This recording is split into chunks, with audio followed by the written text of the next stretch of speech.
सामने वाला झूठ बोलता है, इस बात को आप इस तरह से कहेंगे कि मैं सत्य बोलता हूं, लेकिन गुस्से में बोलेंगे, तो वह आपका सत्य भी असत्य होगा, क्योंकि वह क्रोध से मिश्रित वचन हो गए।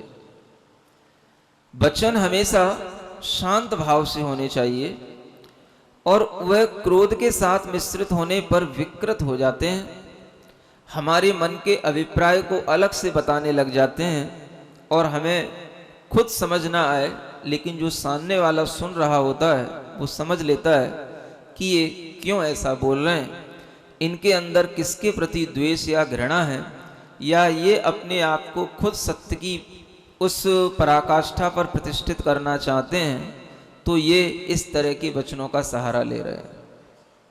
इसलिए कभी भी क्रोध का त्याग करके वचन बोलने की कोशिश करेंगे तो वह सत्य वचन कहलाएंगे। इसी तरह से लोभ के साथ भी सत्य नहीं होता। हम भले ही सत्य की व्याख्या कर रहे हों, लेकिन हमारे अंदर कोई लोभ पड़ा है कि जो लोग हमारे सामने बैठे हैं, हम अगर उनके अनुरूप बोलेंगे तो वो लोग हमारी बात का समर्थन करेंगे, और उससे जो है हमारी प्रतिष्ठा बढ़ेगी, हमारी ख्याति होगी, हमको लाभ होगा। ऐसा लोभ भी अगर हमारे अंदर होता है तो वह वचन भी सत्य वचन नहीं कहलाते। इसलिए सत्यभाषी को लोभ का भी त्याग करना होता है। किसी भी प्रकार का लोभ आपको दिया जा सकता है, और वह सत्य वचन बोलने के लिए आपसे कहा जा सकता है, लेकिन अगर आप लोभ के साथ बोलेंगे तो सत्य भी असत्य हो जाता है। ऐसा होता है, देखा गया है, सुना गया है। सत्य के बोलने वाले के लिए भी कोई विद्वान होता है तो उसके लिए भी लोग लालच देते हैं पैसे का, और विद्वान को पैसे का लालच अक्सर इसलिए हो जाता है क्योंकि उसके पास पैसे की कमी होती है। तो व्यक्ति उसको लोभ देकर के कुछ भी बात का समर्थन कराने की कोशिश करते हैं। उनके उदाहरण नाम के रूप में हम यहां नहीं कहना चाहते, लेकिन ऐसा होता आया है और होता रहता है। कई बार अपनी बात का समर्थन कराने के लिए विद्वानों को इसी पैसे के लोभ में मंचों पर खड़ा किया गया, और उनके द्वारा एकांत मत का समर्थन करने के लिए उन पर जोर डाला गया। कुछ विद्वानों ने वह किया और कुछ ने वह नहीं किया, ऐसे भी होते हैं। जो एकांत अभिप्राय चलता रहता है, अपना अभिप्राय चलता रहता है, उसका भी समर्थन करने के लिए लोग तरह तरह के उपाय जुटाते हैं, और उसमें इसी चीज का सहारा लेते हैं। कई बच्चों को पढ़ाया जाता है, लोभ देकर के उन्हें अपनी संस्था में पढ़ा लेते हैं, और फिर अपनी ही जैसी बात का प्रचार करने के लिए उन्हें प्रेरित किया जाता है। ये भी एक असत्य का एक बहुत बड़ा, कहना चाहिए, संस्था खड़ा करने का एक प्रयास चलता रहता है। तो ये चीज हमेशा समझने की है, कोई भी व्यक्ति हो कभी भी अन्यथा न बोले। सत्य वचन बोलने के लिए हमारे अंदर न क्रोध हो, न किसी भी प्रकार का लोभ लालच हो। कोई हमें दे तो भी हम उसको ग्रहण न करें। इतनी भीतर से जब ईमानदारी होगी तब हम जिनवाणी के वचनों को किसी से कह पाएंगे, और वह वचन सत्य वचन कहला पाएंगे। इसी तरह से भीरुत्व, भीरुत्व माने डरपोक भाव, एक डर का भाव। सत्य को बोलने के लिए कभी भी भयभीत होकर के सत्य नहीं बोला जाता, और जो व्यक्ति डरता है वो कभी सत्य का बखान कर ही नहीं सकता। सत्य बोलने वाले को किसी भी तरह का डर दिया जाएगा, वह कभी भी बोलेगा नहीं, मौन रह जाएगा। लेकिन अगर बोलेगा तो हमेशा निर्भीक होकर के सत्य ही बोलेगा। ये सत्य वचन उसके सत्य व्रत की रक्षा करने वाले हो जाते हैं। इसी तरह से हास्य का भी प्रत्याख्यान होता है। हंसी मजाक के साथ में किसी के ऊपर कमेंट्स करने के साथ, किसी को हंसने हंसाने के भाव के साथ में जो बात बोली जाती है वह भी सत्य की कोटि में नहीं आ पाती। वह सत्य अपने आप में असत्य हो जाता है, जिसमें हंसी माखौल जुड़ जाता है और लोग उसको केवल एक हंसी मजाक के रूप में ही लेते हैं, इसलिए जो लोग केवल हंसी मजाक करने वाले होते हैं उनकी बात को कभी भी लोग सच्चाई के रूप में ग्रहण नहीं कर पाते हैं। ये चार चीजें सत्य वचन बोलने से पहले त्याग करके और सत्य वचन बोलने से पहले इन चार चीजों का ध्यान रख करके बोलने के लिए कही गई हैं कि इन चार चीजों को छोड़ करके ही हम बोलने का अभ्यास बनाएं। अड़ुव्रत हैं तो अड़ुव्रत वाले भी इसी तरह का अभ्यास करें, और महाव्रत हैं तो महाव्रत वाले भी इसी तरह का अभ्यास करें। जब हम बोलना शुरू करते हैं तो कहीं ना कहीं हमारे अंदर कुछ ना कुछ निर्णय होता है कि हम क्या बोलने जा रहे हैं। अगर हम इन सूत्रों को थोड़ा सा लाइफ मैनेजमेंट के परिप्रेक्ष्य में देखें तो हम ये समझ सकते हैं कि हम अपने जीवन में जो कोई भी निर्णय लेते हैं वो निर्णय भी हमारे किसी ना किसी के समक्ष प्रकट होते हैं हमारे वचनों के माध्यम से। कभी हम किसी गोष्ठी में बैठे होते हैं, किसी सभा में बैठे होते हैं, मीटिंग में होते हैं, और उस समय पर भी हमसे एक निर्णय लेने की बात कही जाती है, हम निर्णय ले रहे होते हैं। हम इस सूत्र को कुछ अलग रूप से व्याख्यायित करने का एक भाव आपको दे रहे हैं। जब भी कभी हम अपने अंदर किसी भी तरह की स्थिति में कोई भी डिसीजन लेते हैं तो हमारे अंदर डिसीजन मेकिंग पावर जो आती है वो इन्हीं चार चीजों के त्याग से आएगी। आज आदमी को बहुत जरूरत है एक अच्छा निर्णय लेने की, क्योंकि वह निर्णय ही उसके लक्ष्य को प्राप्त कराता है, और एक जीवन अगर अच्छा बनता है तो अच्छे निर्णय की क्षमता पर ही बनता है। वो डिसीजन मेकिंग पावर कहां से आए, हम इन्हीं चार चीजों को ध्यान में रख करके उस पावर को डेवलप कर सकते हैं, ऐसा हमारा सोचना है। क्योंकि जब हम कोई भी चीज का निर्णय भीतर लेते हैं तभी हम वचन किसी से बोलते हैं और तभी हम अपना निर्णय किसी दूसरे को देते हैं। केवल उपदेश के लिए ही ये चार चीजें नहीं है। अपने जीवन में हम कोई भी निर्णय लेते हैं और उस निर्णय को हम दूसरे के साथ में जब कहते हैं, उसके लिए अपना सहपाठी बनाते हैं या सहभागी बनाते हैं, तो उस समय पर भी हमें इन चार चीजों का ध्यान रखना आवश्यक है। क्या हमारा कोई भी डिसीजन क्रोध के साथ ना हो, डिसीजन विदाउट एंगर। समझ आ रहा है? क्रोध में लिया गया निर्णय कभी भी सही निर्णय नहीं होता, और क्रोध में आपके अंदर वह विवेक रहता नहीं कि आप सही निर्णय ले सकें।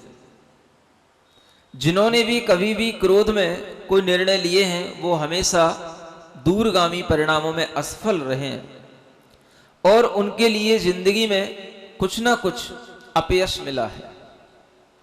आप कभी भी किसी भी कथानक को देखेंगे, पढ़ेंगे, तो आपको ये बात समझ में आएगी। क्रोध का मतलब क्रोध भाव भी होता है, और क्रोध के पीछे एक भाव छुपा रहता है, इसे द्वेष भाव कहते हैं। द्वेष भाव के साथ भी क्रोध रहता है, और वह क्रोध की अभिव्यक्ति जब द्वेष के साथ होती है तो ये दोनों ही प्रकार के भाव हमारे लिए घातक हो जाते हैं।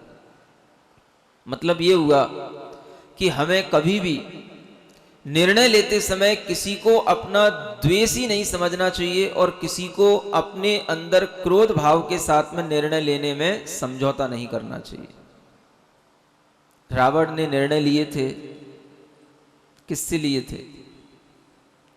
क्षमा भाव से कि क्रोध भाव से?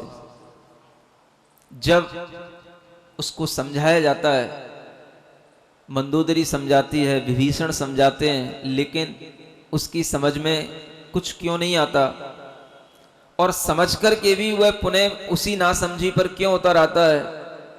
तो इसके पीछे उसका एक कारण था कि वह हमेशा अपने अंदर जब निर्णय लेता था तो गुस्से के साथ लेता था, क्रोध उससे निर्णय करवाता था। नहीं, मैं राम के समक्ष समर्पण नहीं कर सकता, मैं सीता को पुनः वापस नहीं कर सकता, और जब भी वह किसी की बात सुनता था तो गुस्से में ही सुनता था, इसलिए वह अपना निर्णय जब देता था तो गुस्से में ही देता था। क्रोध के साथ दिया गया निर्णय, वचन, ये कभी भी आदमी के लिए सही रास्ते पर ले जाने वाले नहीं होते हैं।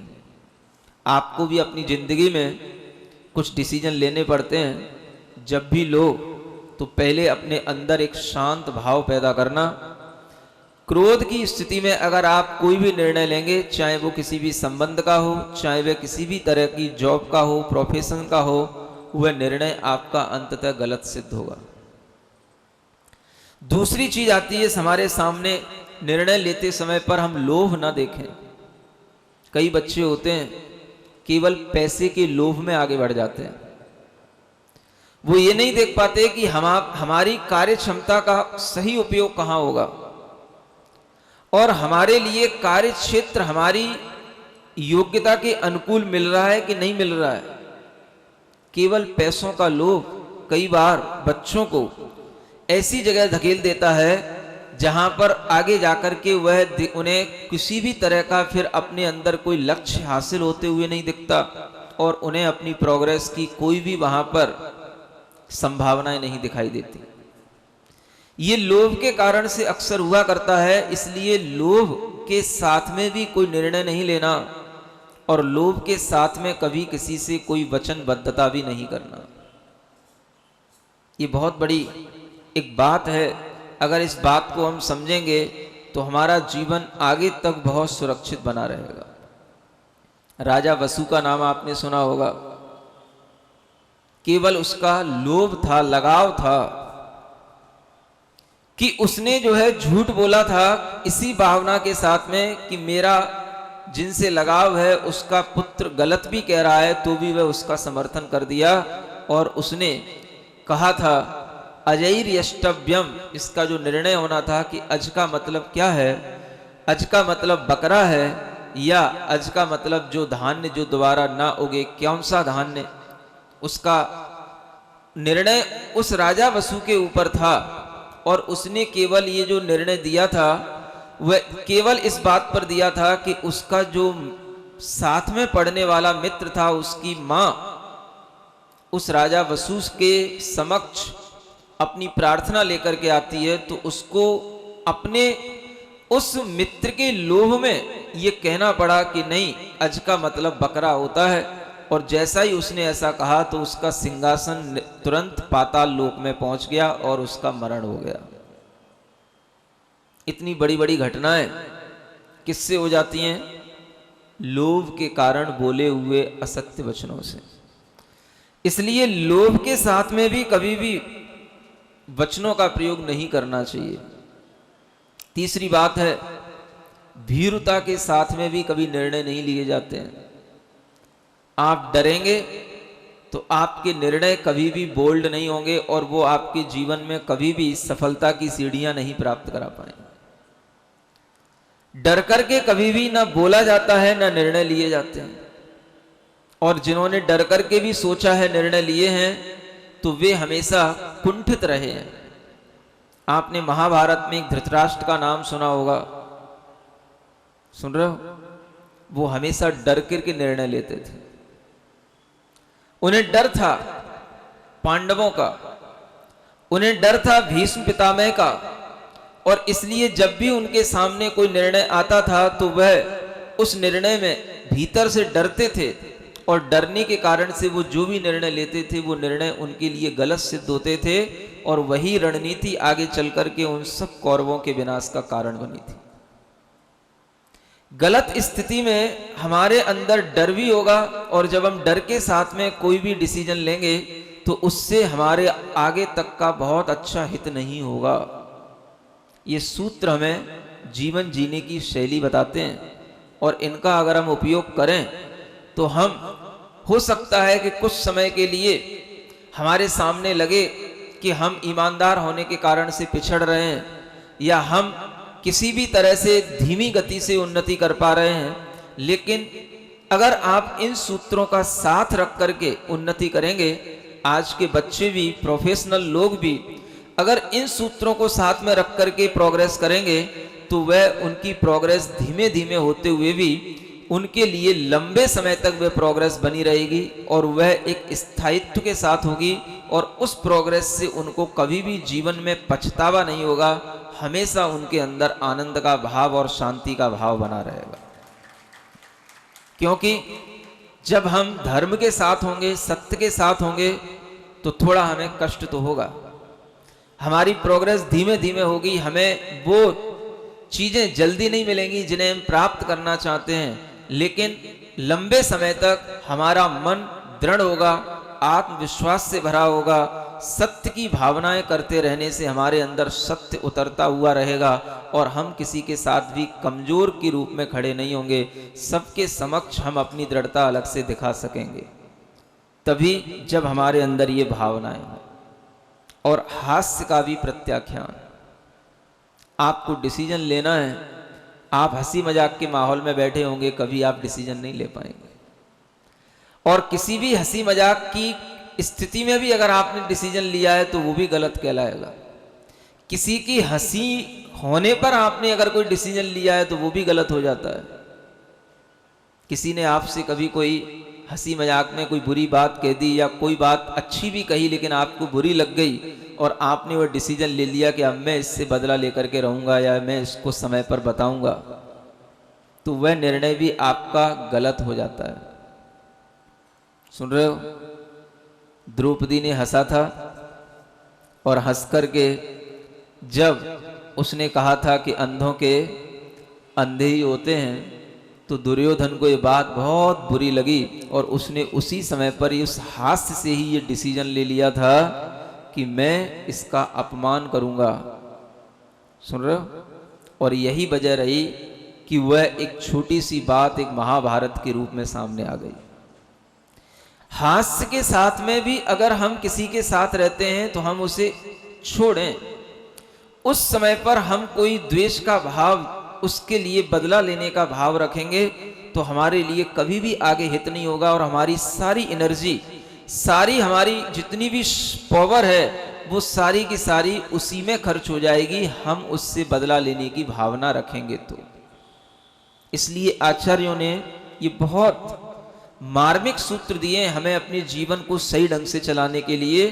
कल भी आपको जो अहिंसा के सूत्र बताए थे वो ये सत्य व्रत के सूत्र हैं। इन्हें हम अपने जहन में इस तरीके से रखें कि हम तो कहते हैं हर व्यक्ति को कम से कम आगे आने वाले 5 और 2-3 सूत्र और आगे आने वाले 8 सूत्र ये तत्वार सूत्र के 7वें अध्याय के हैं।